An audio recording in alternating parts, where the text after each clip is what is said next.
Ndi nthawi ya nkhani kuchokera kuno ku MBC madzulo ano muli ndine Mphatso Tebulo ndi mzangayo Tauson Kamalata. Poyamba nayi mitu yake. President Dr. Lazarus Chakwera wayamika ntchito yayikulu yomwe mipingo ikugwira mdziko muno polimbikitsa ulamuliro wabwino.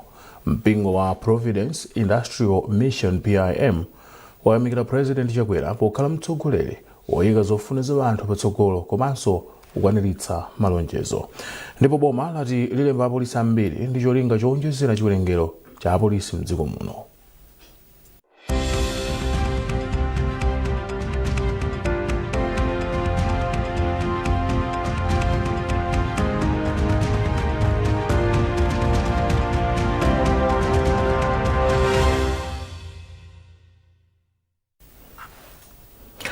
Takulandilani nkhani zathu. President Dr. Lazarus Chakwera wayamika ntchito yayikulu yomwe mipingo imagwira mdziko muno polimbikitsa ulamuliro wabwino.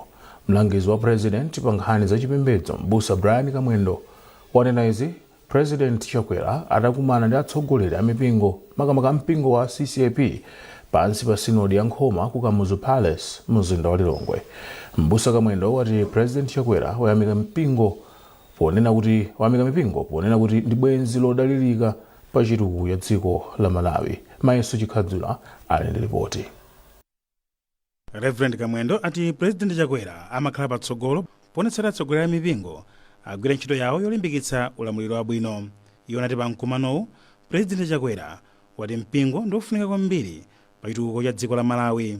Mwazina Mbusa Kamwendo wati President Chakwera wapempha atsogoleri a mipingo mdziko muno kuti aonetsetse kuti chisankho chikudzachi chikhale chabata ndi mtendere.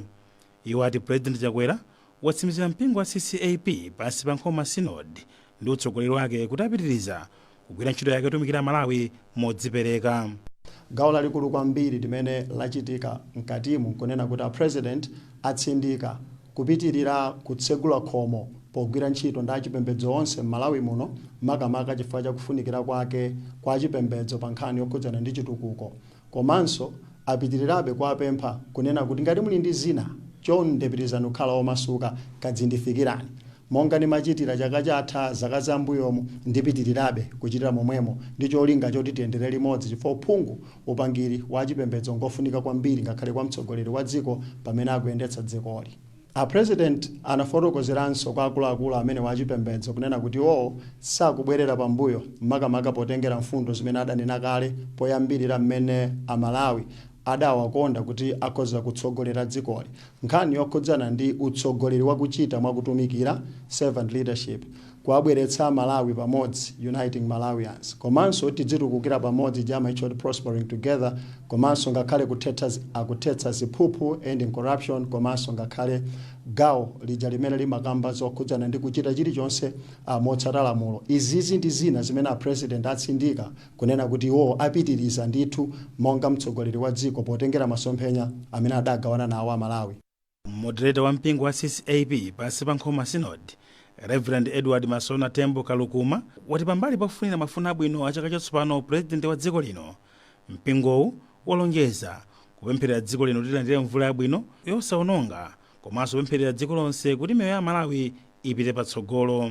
Mkumano wathu unali kuwafunira mafuno abwino a chaka chatsopano, kumva kuchokera kwa President mapulani awo a mchaka chimenechi, komanso kuwalimbikitsa pa ntchito yawo ndi kuona ndi ziti zimene akhoza kutigawira zakuti ngati okhulupirira ngati mpingo ngati Amalawi tikhoza kumapembedzera pamaso pa Mulungu. Zochokera kwa nkhosa nkunena kuti ngati mpingo tili kuwapempherera ndipo adziwe zoti sali kuima okha, tili kuima nawo limodzi.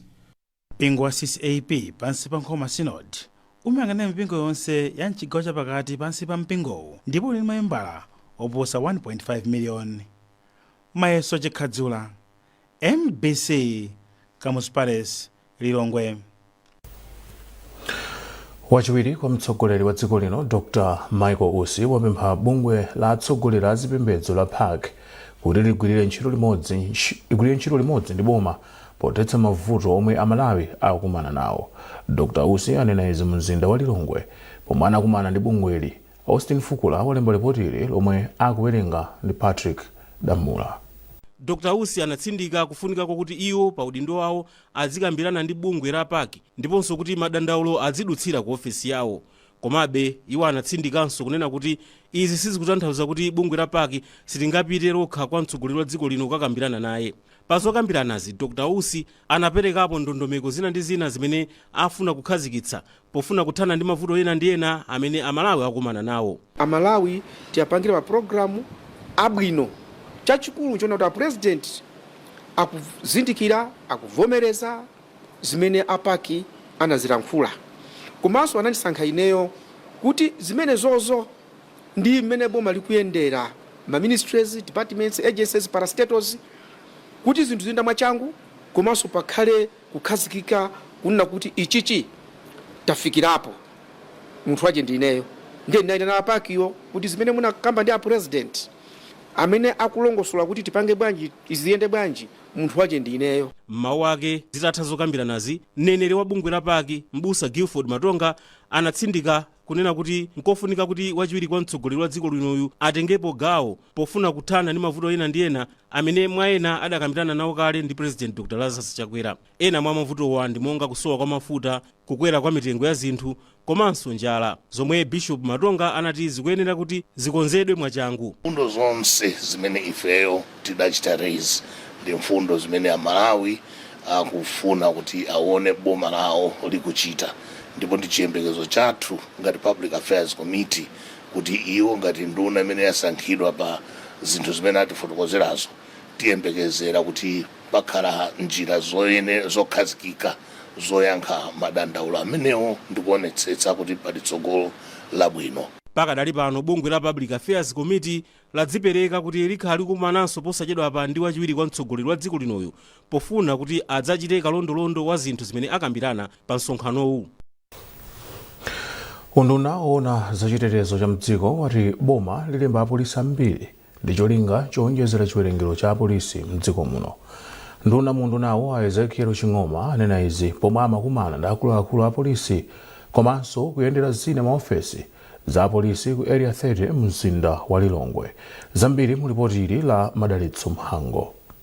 Polankhula pomwe amayendera ofesi za polisi ku area 30 mu mzinda wa Lilongwe, nduna yona zachitetezo cha mdziko a Ezekiel Chingoma anatsindika kufunika kukhala ndi chitetezo chokwanira mdziko ponena kuti chimathandizira pa chitukuko cha dziko. Achingoma anaonjezera kuti boma lilemba ntchito apolisi owonjezera ndi cholinga chofuna kukweza chiwerengero cha apolisi mdziko muno. Padakali pano wapolisi mmodzi amateteza anthu 1070 zomwe akuti ndi zosagwirizana ndi ndondomeko yomwe bungwe la United Nations linayika kuti wapolisi mmodzi aziteteza anthu 500. Ndunayi kenako inayamikira apolisi mdziko muno pogwira ntchito modzipereka pa ntchito yolimbana ndi mchitidwe wa umbava ndi umbanda. Maofisa zathu amene tili nawo tikafanizira ndi anthu amene akuyenekera kutetezedwa pakuoneka kuti pali gapu yaikulu kwambiri. Ndipo ndimene nafotokozera muja kuti ngati boma sitingapange lero ndi mawa koma tikuyenekerabe kuti tikhale tikuonjezerabe maofisa athu kuti gapu imeneyi ichepe. Ikachepa ndiye kuti chitetezo chija chikhala kuti chikukwerera. Pambali pokumana ndi akuluakulu a polisi, Achingoma anayenderanso wailesi ya apolisi pofuna kuona momwe apolisi akugwira ntchito yawo yofalitsa mauthenga kwa anthu. Madalitso Mhango, MBC, Lilongwe. Ulimi wa fodya ukuyembekezeka kukwera mdziko muno ngakhale panali mavuto omwe anabwera chifukwa cha ng'amba. Wachiwiri kwa nduna ya zaulimi a Benedicto Jambo komanso mkulu wa bungwe la Tobacco Commission a Evans Chilumpha ati ali ndi chiyembekezo kuti fodya chaka chino achita bwino m'minda yambiri. Iwo anena izi atayendera minda komanso kuyankhula ndi alimi a fodya m'maboma adowa ndi ntchisi. Zambiri mu ripotili. Akuluakulu akunduna wa zaulimi ndi bungwe loona zaulimi mdziko muno la Tobacco Commission anayendera alimi a fodya kuti aone momwe mbewu ikuchitira chaka chino. Wachiwiri kwa nduna ya zaulimi a Benedicto Jambo anati momwe zikuonekera m'minda yambiri fodya achita bwino ngakhale madera ena anakhudzidwa ndi ng'amba. Achambo alimbikitsa alimi a fodya kuti atsatire njira zatsopano zolimira mbewu kudzera mu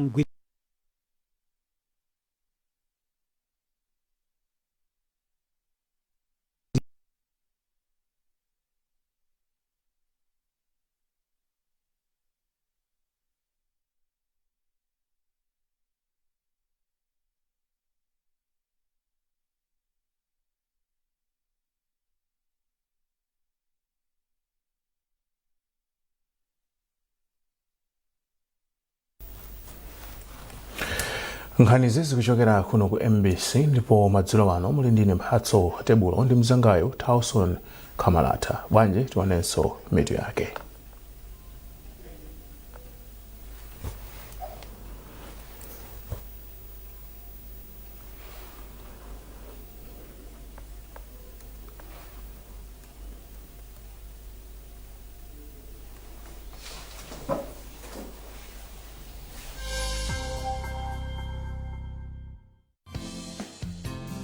Japanese anime has long had fans all over the world. And now there's a new spotlight on the anime voice actors, known as Seiyu. I'm a fan of Nozawa Masako, Son Goku in Dragon Ball. I follow Koharu Riko. She's the voice of Rokka in Bang Dream. With the growing popularity of Seiyu as a career, many colleges now provide courses. This university in Osaka offers Japan's first 4-year degree in the subject.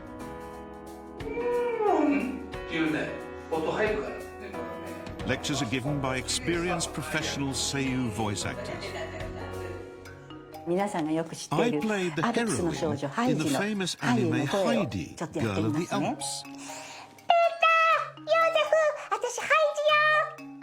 That's how I sounded. Many students wanted to specialize in voicing anime characters and weren't interested in general voice acting. That's why it was made into a separate course. Many kinds of training are used to give students the range of skills needed to voice anime characters. The ability to read tongue twisters clearly at high speed is a fundamental skill.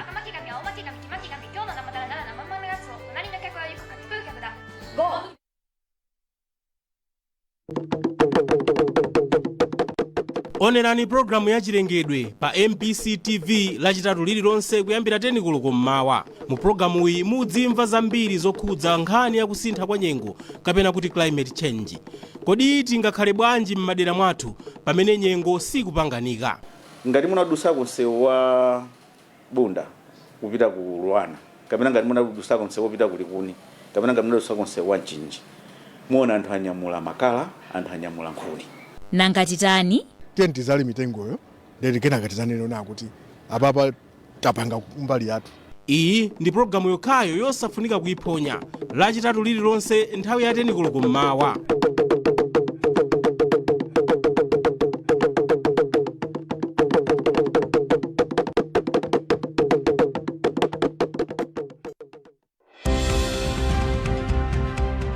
President Dr. Lazarus Chakwera wayamikira ntchito yayikulu yomwe mipingo ikugwira mdziko muno polimbikitsa ulamuliro wabwino. Mpingo wa Providence Industrial Mission PIM wati President Dr. Lazarus Chakwera ndi mtsogoleri yemwe amayika zofuna za anthu patsogolo komanso kukwaniritsa malonjezo. Ndipo boma lati lilemba apolisi ambiri ndi cholinga chowonjezera chiwerengero cha apolisi mdziko muno.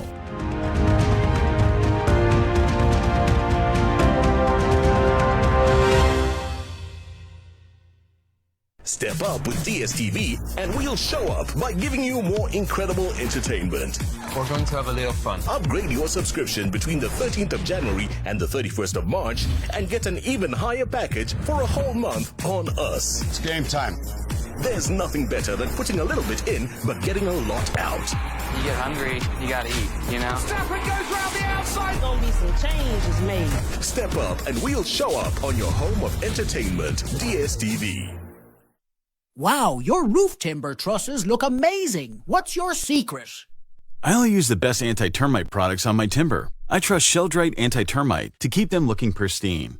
Sheldrite has a special formula that provides deep nourishment to the wood, protecting it from termites and other wood-boring insects. And the best part? It lasts longer than other brands. And it is also available in a colorless variant. See this? With Sheldrite, the liquid penetrates deep into the wood. But with this other brand, it barely covers the surface. Don't settle for cheap products. Choose Sheldrite. It's the premium choice. Sheldrite, the very best.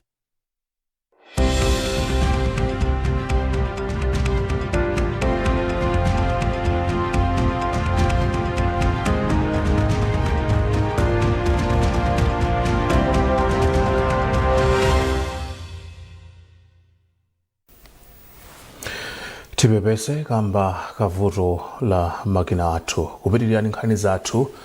Nduna ya zaumoyo akhumbizika ndodo chiponda yayamikira bungwe la Patriots popereka zipangizo za chipatala zapamwamba mzipatala zosiyanasiyana mdziko muno. Polankhula pa chipatala chachikulu cha Mzuzu atatha kulandira zipangizozi m'malo mwa boma akandodo chiponda anapempha anthu ndi mabungwe akufuna kwabwino kuti agwirane manja ndi boma poonetsetsa kuti anthu mzipatala za mdziko muno akulandira chithandizo chokwanira. Chimwemwe Milulu anali komweko. Chipatala cha Mzuzu Central ndi chachisanu kulandira zipangizo zapamwamba zomwe bungwe la Patriots likupereka mzipatala zosiyanasiyana mdziko muno. Nduna ya zaumoyo akhumbizika ndodo chiponda yati zipangizozi zithandiza kwambiri popititsa patsogolo ntchito za umoyo mzipatala za mdziko muno. Kuyamika kwambiri chifukwa cha chithandizo chimene chabwera kuno, ndipo ndifoyamikaso foti iwowo sadangobweretsa zinthu ayi kuti ayi basi takupatsani izi kamufuna kasimfuna ayi anadzamba atifunsa tifuna tikuthandizeni kumene mufuna kuti kuthandizeni ndikuti equipment imene mulibe nditiyo. Wapampando wa bungwe la Patriots Kamuzu Chiwambo watsindika kufunika kuti Amalawi omwe ali ndi kuthekera azithandiza pa ntchito yochepetsa mavuto osiyanasiyana omwe dziko lino likukumana nawo. Ife napanga chisankho kuti tisakhale gulu la anthu odandaula koma tikhale gawo la anthu amene akufuna kupeza mayankho othandizira dziko la Malawi, dziko lokongola, dziko lokoma, dziko la mphamvu ngati limeneli. Ndipo gulu lathu apa Patriots mogwizana ndi anzathu tatsimikiza kuti tikapange zinthu zazikulu mdziko muno monga iyi nchiyambi chabe. Mkulu wa pachipatala cha Mzuzu Central Dr. John Chipolombwe wati zipangizozi zithandiza kuti odwala omwe amawatumiza ku zipatala zina monga ku Lilongwe kapena ku Blantyre adzitha kupeza chithandizo pa chipatalachi. Zipangizo zimene talandira panopa ndi zipangizo zimene zabwera potengera ndi mmene madokotala athu akatswiri athu amafunira. Amanena mu department mawo tufuna chakuti tufuna chakuti so ndingati wanafuna ndi chinthu chimene agwiritse ntchito ndi apa talandira zinthu zimene anthu ma specialist kapena akatswiri athu anafuna ndi kwa ifeyo zitithandiza kwambiri kuti zathandizanso kagwiridwe ntchito kawo. Mlembi wamkulu wa sinodi ya Livingstonia mu mpingo wa CCP Mbusa William Tembo anati mpingo wakhala ukuthandiza boma pa ntchito zosiyanasiyana za umoyo mdziko muno kwa zaka zambiri. Mene boma laika ndondomeko ya zachitukuko za 2063 mene momwe muli mbali imodzi kapena chipira chimodzi cha za umoyo, ndipo ine ndikuona ngati kuti thandizo limene mpingo ukupereka anzathu aku America ku Chicago achipresbitale abale athu zithandiza kwambiri kuti thandizo limene labwera ilili lifikira munthu wina wake wa ku Malawi amene akhale ndi moyo chifukwa cha thandizo limene lili. Bungwe la Patriots lili pa mgwirizano ndi bungwe la Project Cure la ku America, ndipo ndi lomwe lakhala likusonkhanitsa ndi kutumiza katunduyu mdziko muno, ndipo akugwiritsa ntchito ndalama zoposa 1 billion kwacha pa kontena imodzi monga imwe apereka ku chipatala chachikulu cha Mzuzu Central. Chimwemwe Milulu, MBC Mzuzu. Ndipo mpingo wa Providence Industrial Mission PIM wayamikira President Chakwera pokhala mtsogoleri oyika zofuna za anthu patsogolo komanso kukwaniritsa malonjezo ake. President wa PIM Mbusa Wilson Mitambo wanena izi pomwe nduna wa zaumoyo wapereka galimoto ya ambulance pa chipatala chaching'ono cha PIM mboma la Chiladzulo. Dr. Chakwera analonjeza kuti apereka ambulansiyo pasanathe masiku 30. Charles Chinongo ndi Charles Pensulo alemba ripoti ili. Pa 15 January chaka chilichonse ndi tsiku lokumbukira Mbusa John Chilembwe mdziko muno. Ndipo pa mwambo wa chaka chino, President wa mpingo wa PIM Mbusa Wilson Mitambo anapempha President Chakwera yemwe anali nawo pa mwambo kuti athandize ndi galimoto ya mtundu wa ambulance kuti zitumikira pa chipatala chaching'ono cha PIM mboma la Chiladzulo. Mbusa Mitambo anati akufuna ambulansiyo kamba kuti chipatalacho chikukumana ndi mavuto potumiza odwala ku zipatala zina. Izi ndi zina mwa zomwe Mbusa Mitambo ananena. Pamalo ano tili ndi chipatala chimenenso chimathandiza mizi yochuluka mbali ya kuno. Komano ife ampingo tidagula ambulance koma kalekale imangoti yanyamula pesha ikamafika pa mtundapo yaonongeka tikatero timunyamulire pa njinga ya kapalasa. patient uja ulionayo kuboma galimoto yathu yatha tapota nanu bwana wathu ngati pangapezeka ambulance pena pachi tithandizeni kuti tithandizenso anthu ozungulira kuno tapota nanu bwana wathu. Ndipo poyankhapo President Chakwera analamula nduna ya zaumoyo akhumbitse Kandodo Chiponda kuti apereke ambulansiyo pa chipatalacho pasanathe masiku 30. Kodi lero mpachani pa 15 ndiye kuti kwana pa 15 na Minister of Health muonetsetsa ambulance yabwera pano mwezi wa Mala osati chaka cha Mala, mwezi wa Mala. Koma patangodutsa masiku 13 13 unduna wa zaumoyo unakapereka ambulansiyo zomwe zinasangalatsa Mbusa Mitambo. Mbusa Mitambo wati sanakhulupirire ataona ambulansiyo ikubwera popeza ati izi anazinena pa zochitika zina. Pamenepa Mbusa Mitambo wati zomwe wachita Dr. Chakwera zaonesa kuti ali ndi mtima othandiza anthu mdziko muno komanso amakwanirisa malonjezo. Ifokondwa kulandira mphaso mtengo wapatali yotere. Patoka sikanatha kupeza mashini ngati amenewa ndiyo dula ndithu timayembekeza kuti tikhoza kulandira mphaso imeneyi masiku 7 analengeza asanakwane. Mambuye tamuona kukhala mbuye taonanso mtsogoleri wathu okwanirisa ife ndikungofuna mafuno abwino kuti apitirize ntchito zabwinozi.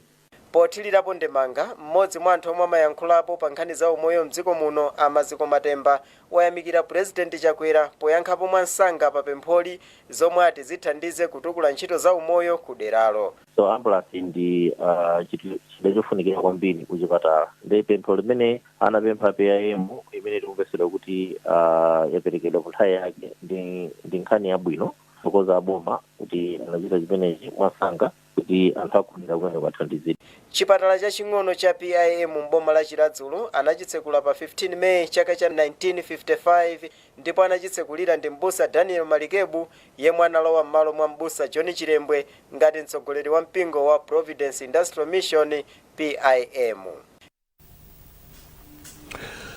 Wachiwiri kwa mtsogoleri wa dziko lino Dr. Michael Usi wauza komiti yomwe imakhudzika ndi ndondomeko yogula ndi kubweretsa mafuta agalimoto mdziko muno kuti ipereke mayankho amene angabweretse mafuta okwanira 31 million liters omwe boma linagula kale. Izi anena pomwe Dr. Usi anakumana ndi akuluakulu amabungwe komanso unduna wa zamagetsi mu mzinda wa Lilongwe. Austin Fukula olemba ripoti. Nduna yoona zamagetsi Ibrahim Matola yati wachiwiri kwa mtsogoleri wa dziko lino ndosakondwa ndi mmene komiti yomwe ikuyendetsa dongosolo lobweretsa mafuta mdziko muno ikuyendetsera ntchito zake. Komiti muli akuluakulu abungwe loyendetsa mafuta mdziko muno la NOCMA, la MERA komanso akunduna woona za ntchito za magetsi. Amatola ati boma linagula kale mafuta malita okwana 51 million kudzera mu ndondomeko ya boma ndi boma yogulira mafuta, koma malita okwana 31 million adakali ku doko la Tanga mdziko la Tanzania. President sakukondwera nazo zimene zikuchitikazi, ndiye a vice president adayitana mkumano umenewo kuti akumera akunokuma ndi kuunduna kwanga alongosole kuti kodi pakuvuta ndi pati. Ndiye ma technical people apasidwa mpaka lachinayi madzulo. Ndunayi ati singapereke zifukwa zomwe komiti ikukumana nawo kuti mafuta awo achedwe kubwera mdziko muno mpaka lachinayi pomwe komiti idzapereke mayankho kwa wachiwiri kwa mtsogoleri wa dziko lino. Austin Fukula, MBC, Lilongwe.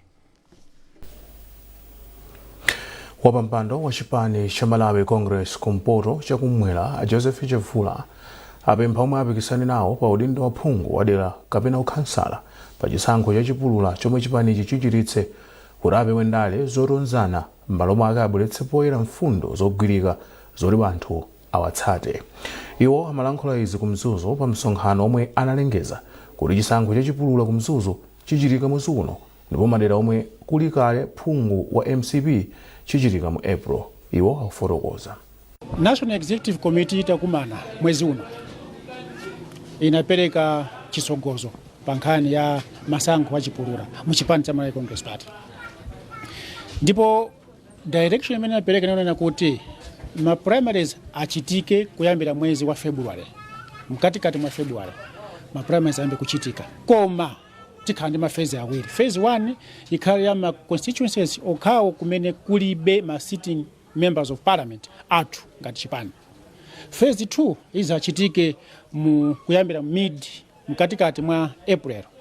Awowo ndi ma constituencies amene ali ndi sitting MP watu wa Malawi Congress Party. So uthengawo ndimene ndinabweresa kuno ngati ku Mzuzu district kuti National Executive Committee yapereka chisogozo ndipo tiwena tiyende mmene talamulidwa kuti tiyendere nkhani yoyamba imene yoyo.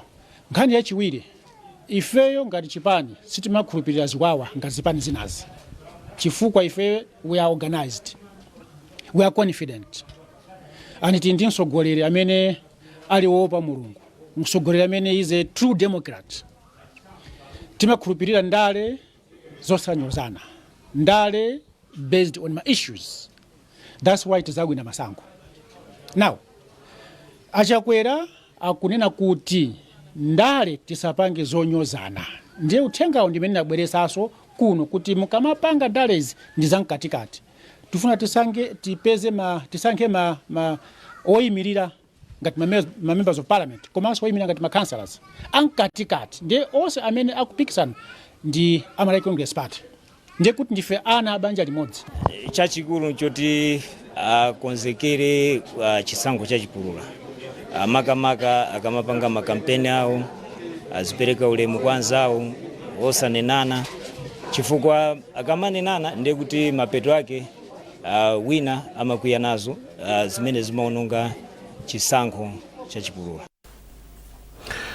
Yemwe anali mmodzi mwa akuluakulu a Chinyamata mchipani cha UTM ku nthambi yake ya Youth Achievers, James Chidumayo Nkhata wa mboma la Mzimba walengeza kuti watula pansi udindo wake komanso kuchoka mu chipanichi. Iwati apanga izi pofuna kulimbikitsa ntchito zawo za malonda.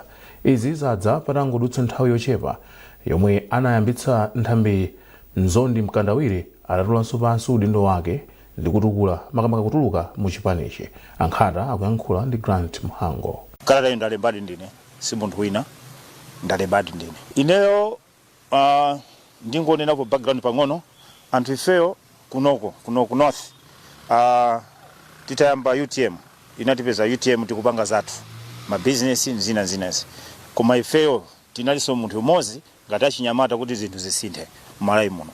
Ndiye tinayika mtima kuti paka zisinthe. Ndikukumbuseni pang'ono, nthawi imene chai ulamuliro unali wa DPP. Anthu amodzi amene anayima achinyamata kupanga zinthu zoti kuti zisinthe Malawi muno, gulu lake ndiye ndife. Ifeyo tinali anthu oti ma resources athu, magalimoto athu, chani, muli zinthu zambiri. Tinali ndi zanga Nzondi Mkandawire ndi timu ina kuononga magalimoto athu zambiri kuti zisinthe. Ndiye zinthuzo zinasinthadi. Ndiye naonabe kuti chomwe tingapange ife sitingapange zinthu ziwiri nthawi imodzi.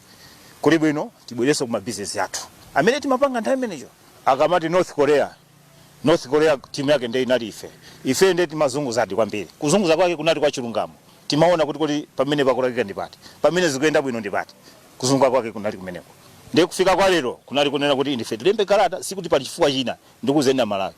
Sikuti kapena pali chifukwa china, koma ifeyo anthu tinaona kuti zandale tisiye tipange ku business, because sitingapange zinthu ziwiri nthawi imodzi. Munthu wa ndale akhoza kumakhala ndi maganizo amenewa, koma ifeyo anthu for example anthu oti sitinali achipani koma tinajoina for sake of kuti zinthu zisinthe. That's why I decided no tibwerere komwe timapanga ma business. Nkhani imeneyo tafika pamtsiriziro pa nkhani zathu madzulo ano, koma tisanasiyane nayo mitu yake. President Dr. Lazarus Chakwera wayamikira ntchito yayikulu yomwe mipingo ikugwira mdziko muno polimbikitsa ulamuliro wabwino. Mpingo wa Providence Industrial Mission PIM wati President Dr. Lazarus Chakwera ndi mtsogoleri yemwe amayika zofuna za anthu patsogolo komanso kukwaniritsa malonjezo. Ndipo boma lati lilemba apolisi ambiri ndi cholinga chowonjezera chiwerengero cha apolisi mdziko muno.